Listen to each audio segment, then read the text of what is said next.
You have no house, no business, no savings, and no future. You really think I have nothing? Then you have no idea who I... You're gonna regret wasting your life. You have no idea what you're walking away from. One day, you'll wish you had known. She thought I had nothing. But she never knew what I was hiding. $40 million. And she walked away. The divorce papers were still on the table when my wife looked at me and laughed. You really expect me to believe you're going to be okay? I said nothing. She picked up her designer purse and walked toward the door. You have no house, no business, no savings, and no future. Her new boyfriend, Grant Holloway, waited beside a black luxury SUV outside our Portland home. He smiled when he saw me. Some men just aren't built for success. My wife nodded. I wasted 6 years believing you would become someone. Then she left. I watched their SUV disappear into the rainy street. I didn't chase her. I didn't beg. I didn't tell her what she had just walked away from, because she didn't know about the account my grandfather had left untouched for 12 years. She didn't know about the patents registered under a company name she had never heard. And she definitely didn't know that the quiet man she called worthless had access to a $40 million fortune. But 3 months later, my ex-wife walked into a private investment conference in San Francisco. She wasn't there to find me. She was there to meet the investor who could save Grant's failing company. When the conference doors opened, she froze, because the man everyone had been waiting to meet was me. 3 months earlier, my life looked completely different. My name is Evan Mercer. For 6 years, I had been married to Natalie Mercer, a woman who believed she was destined for a much bigger life.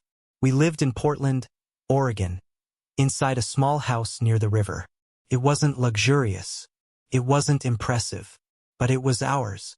At least, that's what I thought. Natalie worked in luxury event management. She spent her days surrounded by wealthy clients, expensive hotels, private parties, and corporate executives. I worked from a small room at the back of our house. To Natalie, it looked like I did nothing. Every morning I sat behind 2 monitors, reviewed technical reports, answered emails, and sometimes disappeared for hours. She never understood what I was actually doing. Whenever friends asked about my career, she would smile awkwardly. Evan is between projects. That phrase slowly became her favorite description of me. I never corrected her, because the truth was complicated. I was a technology licensing consultant, but I didn't work for one company. I managed intellectual property. Years earlier, my grandfather, Samuel Mercer, had created a small research company focused on environmental forecasting. He believed technology could predict natural disasters before they happened. His team developed an early wildfire risk modeling system, but the company ran out of money before the technology became commercially useful. My grandfather died believing the project had failed. I didn't. After inheriting the remaining patents, I spent years quietly improving the system. Eventually, several private research organizations became interested. One agreement turned into another. Then came government licensing. Then international contracts. By the time I realized what the technology was worth, the royalties had crossed $40 million. I didn't spend it. I didn't buy a mansion. I didn't purchase sports cars. I didn't tell Natalie. I kept living quietly because my grandfather had taught me something. Money changes the way people listen.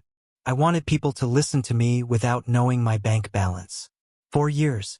That seemed like the right decision. Until Natalie stopped loving the quiet life. Started slowly. She began comparing us to other couples. Her friend bought a mansion. Another friend married a surgeon. Another married a venture capitalist. Every dinner became a comparison. Why can't we live like them? We could, I told her. She laughed. With what? I never answered.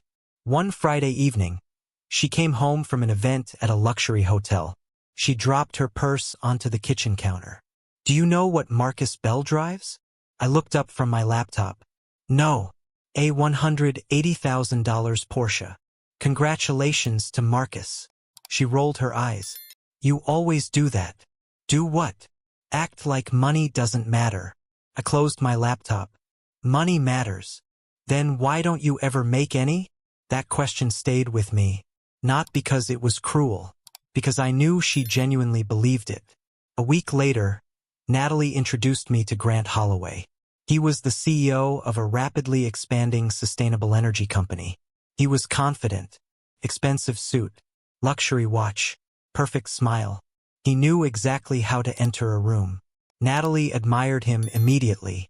I noticed something else. Grant didn't listen to people. He waited for them to finish speaking so he could talk. Still, I said nothing. Over the next 2 months, Natalie spent more and more time around him. Business dinners, conference trips, private networking events, late-night meetings. I asked her once, "Is there something between you and Grant?" She looked offended. "How insecure are you?" I asked a question. "You're always suspicious because you have nothing else happening in your life." That ended the conversation. But not the problem. Then one night, Natalie placed divorce papers on the kitchen table. "I've made my decision." I stared at the papers. "About us?" "Yes." "Is there someone else?" She didn't answer. She didn't need to. Grant's name appeared in the messages I had accidentally seen. I signed the papers 2 weeks later. She expected tears. She expected me to beg. Instead, I signed quietly. She looked almost disappointed. "You don't have anything to say?" I looked at her. "I hope you're happy." She laughed. "Happy? You've never understood what I want." "What do you want?" I paused. "A peaceful life." She shook her head. "That isn't a life." Then she walked away. 3 days later, she moved out. Grant was waiting outside. And that was when she said the sentence that would eventually change everything. "You're going to regret wasting your life." I watched her leave. I didn't tell her she was wrong. I didn't tell her about the fortune. I simply closed the door. And for the first time in 6 years, the house became quiet. The first week after Natalie left felt strange. Not painful, just quiet. I realized how much of my life had revolved around avoiding arguments.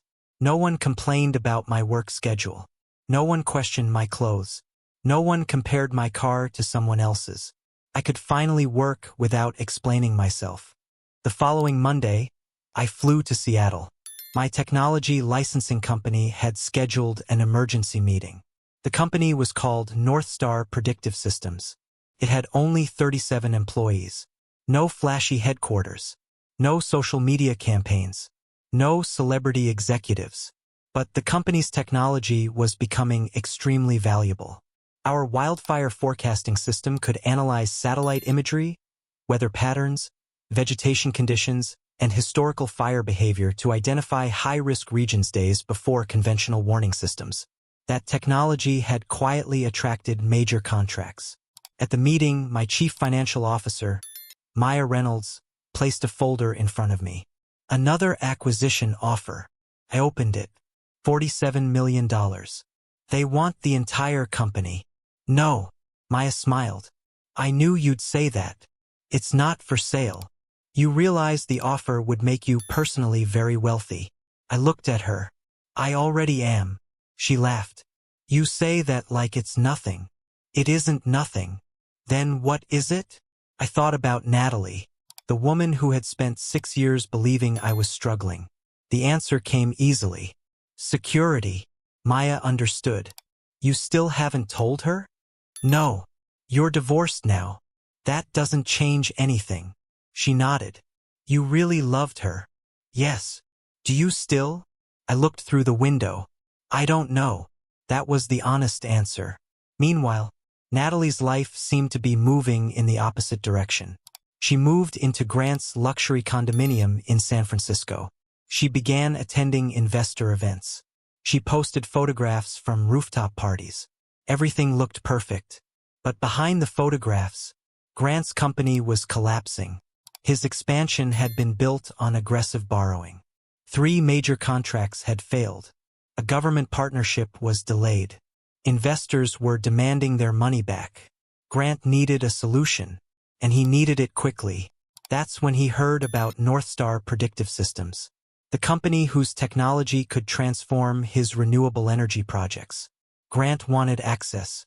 But Northstar didn't sell its core technology. So he tried another approach. He searched for the controlling shareholder. He discovered only one name, Evan Mercer. But the public records revealed almost nothing. No photographs, no interviews, no luxury properties, no social media. Grant assumed Evan was some obscure technical investor. He had no idea. He was looking for the man his girlfriend had just divorced. Grant approached Northstar through intermediaries. Maya rejected every offer. Then he doubled the price. Rejected. Tripled it. Rejected again.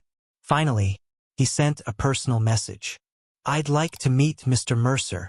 Maya forwarded it to me. I smiled. "Schedule the meeting."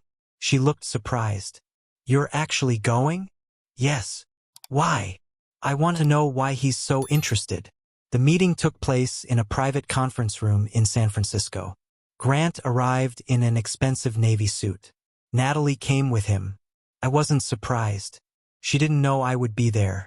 When the doors opened, Grant walked inside first. Natalie followed. Then she saw me. Her expression changed instantly. "Evan?" Grant looked confused. "You know him?" Natalie stared at me. "He's my ex-husband." Silence. Grant looked at me, then at Natalie, then back at me. "You're Evan Mercer?" "Yes." He laughed. "No way." Natalie whispered, "What are you doing here?" I calmly took my seat. "I work here." She shook her head. "You work here?" "Yes." Grant smiled. "This is unbelievable." He turned toward Natalie.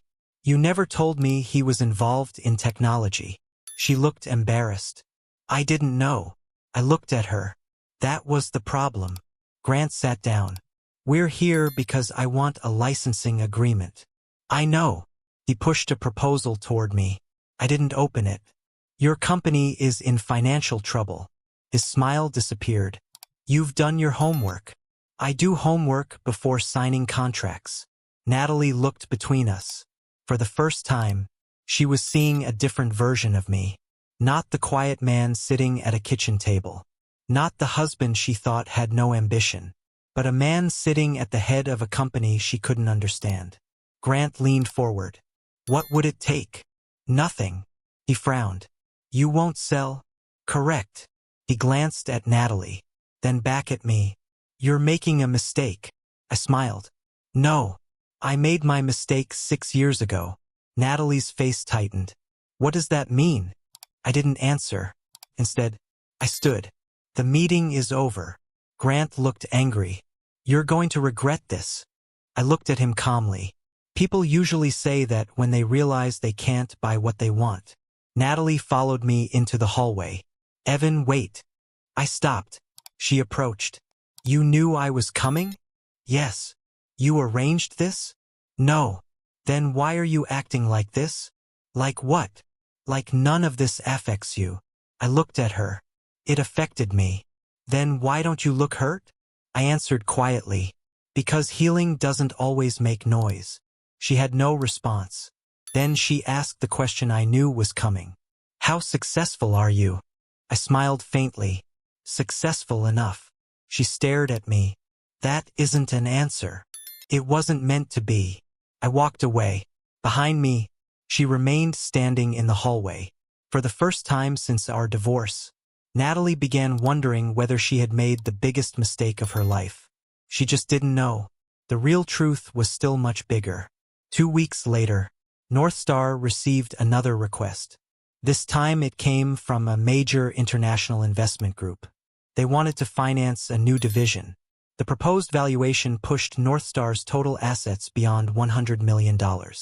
But I wasn't interested in selling. I wanted to expand. We were preparing to launch a new climate risk platform across North America. Then Maya walked into my office. "There's a problem." "What happened?" "Grant Holloway." She placed a folder on my desk. "He's been contacting former Northstar employees." "Why?" "He wants our engineers." I opened the file. 3 employees had been offered positions at double their salaries. I smiled. "He's desperate." "He's also spreading rumors." "What kind?" That North Star is hiding financial problems. I closed the folder. Let him talk.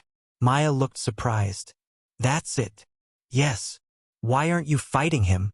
Because he's already fighting himself. She smiled. 3 days later, Grant's company missed a major debt payment. The news became public. Investors panicked. His stock collapsed. And suddenly, the man Natalie had chosen because he looked successful needed help. Grant called me. I answered. I assume this is about North Star. I need a meeting. Why? Because I know you can help.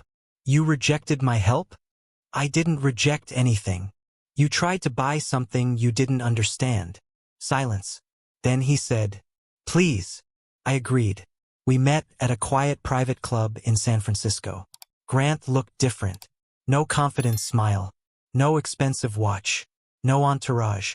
Just a tired man carrying a folder. He placed it on the table. I'll sell you my company. I looked at him. Why would I want it? Because you can fix it. I don't buy broken companies just to prove I can repair them. He looked down. You're right. Then he said something unexpected. I owe Natalie an apology. I raised an eyebrow. What does that have to do with me?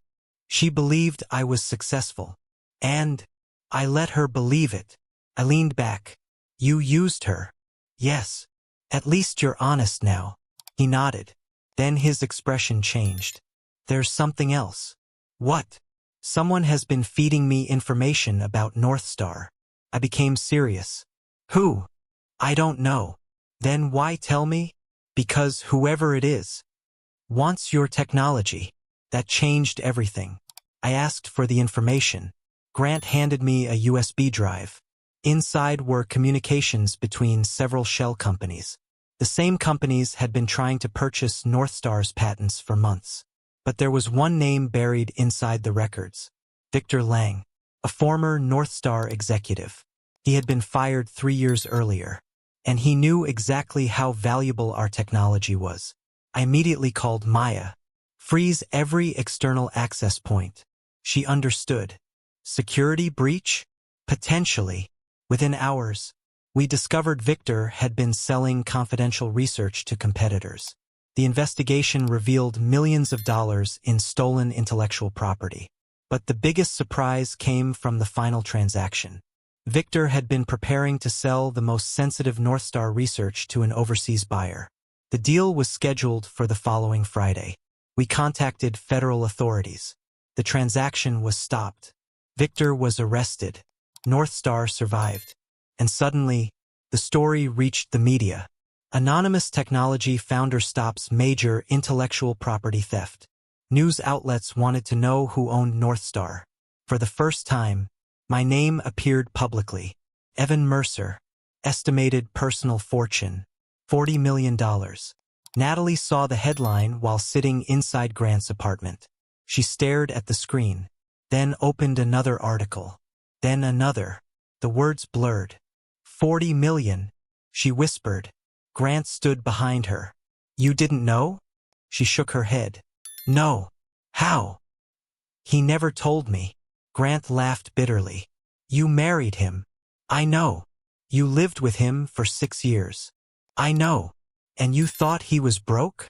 She closed her eyes. Yes. Grant sat down. For several seconds, neither spoke. Then Natalie's phone rang. It was me. She stared at the screen. She almost didn't answer. Finally, she pressed the button. Hello. Are you all right? She laughed through tears. That's what you're asking? Yes. You're worth $40 million. I stayed silent. You let me leave. You never asked me to stay. You could have told me. Yes. Why didn't you? I thought for a moment. Because I wanted you to love me without knowing what I owned. Her voice broke. And now I know the answer. She cried silently. I made a terrible mistake. Yes. Do you hate me? No. Why? Because hatred would mean you're still controlling my emotions. Silence. Then she asked, Can I see you? I looked out the window. Not yet. She understood. I deserve that. Yes. The call ended. The following week, North Star officially announced a new environmental technology initiative. I stood on stage for the first time. No expensive suit. No dramatic introduction. Just a simple gray jacket. Behind me was a screen displaying satellite images of wildfire zones. I spoke about the technology, but I also spoke about my grandfather. He believed wealth wasn't something you displayed. It was something you used responsibly. The audience applauded. For the first time, I didn't hide. Not because I wanted attention, because the company had grown beyond my need for privacy. And somewhere in the audience, Natalie was watching. She had come without telling me. She saw the man she once called worthless, standing in front of hundreds of people, not boasting, not seeking revenge, just building something meaningful. And that hurt more than any insult could have. 6 months passed. North Star expanded. The company opened research centers in Seattle, Denver, and Austin. The $40 million fortune grew. But money no longer felt like the important part. The important part was what the company was doing. Communities received earlier wildfire warnings. Insurance companies used the data to protect homes. Emergency agencies used the technology to prepare evacuations. Thousands of families benefited. One afternoon, I received an email from Natalie. She didn't ask for money. She didn't ask for another chance. She asked for one meeting. I agreed. We met at a quiet cafe overlooking the San Francisco Bay. Natalie arrived alone. No designer handbag. No expensive jewelry. No attempt to impress me. She sat across from me. I don't know where to start. Start anywhere. She looked down. I spent 6 years thinking you were failing. You weren't. I know. I thought your quietness meant weakness. I know. I thought your simple life meant you had no ambition. I didn't answer. She looked into my eyes. Then I discovered you had $40 million. I smiled slightly. It wasn't the money. I know. It was everything behind it. She nodded. I finally understand. She took a breath. I left because I wanted a man everyone would admire. And did you find him? She smiled sadly. No. What happened to Grant? He sold the company. Is he okay? He'll be fine. I nodded. Natalie looked at me. Do you remember what I said when I left? Yes. I said you had no future. You were wrong. I know. She swallowed. Can I ask you something? Yes.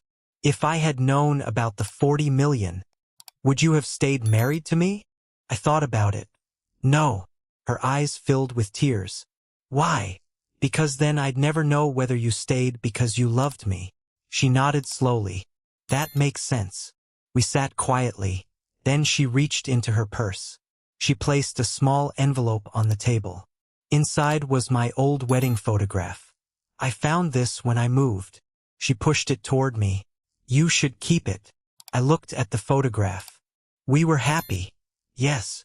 For a while. Yes. She smiled sadly. I don't want your money.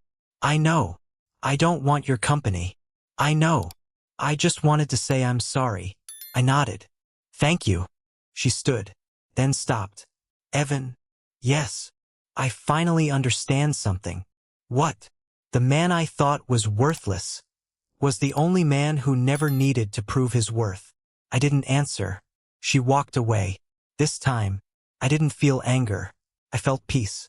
A year later, North Star's valuation crossed $300 million. My personal fortune had grown beyond the original $40 million. But I still lived simply. I drove a normal car. I still worked from a modest office. And I still wore the same old watch my grandfather had given me. One morning, Maya walked into my office. You're late. I laughed. By 3 minutes. 3 minutes is unacceptable for a $40 million man. I smiled. That's exactly why I don't call myself one. She placed a folder on my desk. New project. I opened it. A massive international climate monitoring initiative. I looked at the first page. This could change everything. Maya nodded. That was the idea. I looked through the window. Clouds moved across the morning sky. 4 years. I thought my greatest secret was the money. It wasn't. The money was only the result. The real secret was the work, the patents, the years of failure, the nights nobody saw, the decisions nobody applauded, the sacrifices nobody knew about. Natalie had only seen the final number, $40 million. She never saw the years it took to create it. And that's why she misunderstood me. She thought wealth made me valuable. But I learned the opposite. Your value doesn't begin when people discover your bank account. Your value exists long before anyone notices. Some people only recognize your worth after they lose access to you. Others recognize it too late. And sometimes, the greatest revenge isn't showing someone how much money you have. It's becoming so comfortable with who you are that you no longer need them to regret leaving. I closed the folder. Outside, the city continued moving. Cars passed. People rushed to work. Nobody knew the quiet man sitting inside that office controlled a fortune worth tens of millions. And I preferred it that way, because my grandfather had been right. Never build a life that needs applause. I smiled, then returned to work. Natalie had once walked away believing I was worthless. Months later, she discovered the truth. But by then, I had already discovered something more valuable. I didn't need her to recognize my worth. I finally recognized it myself. The end.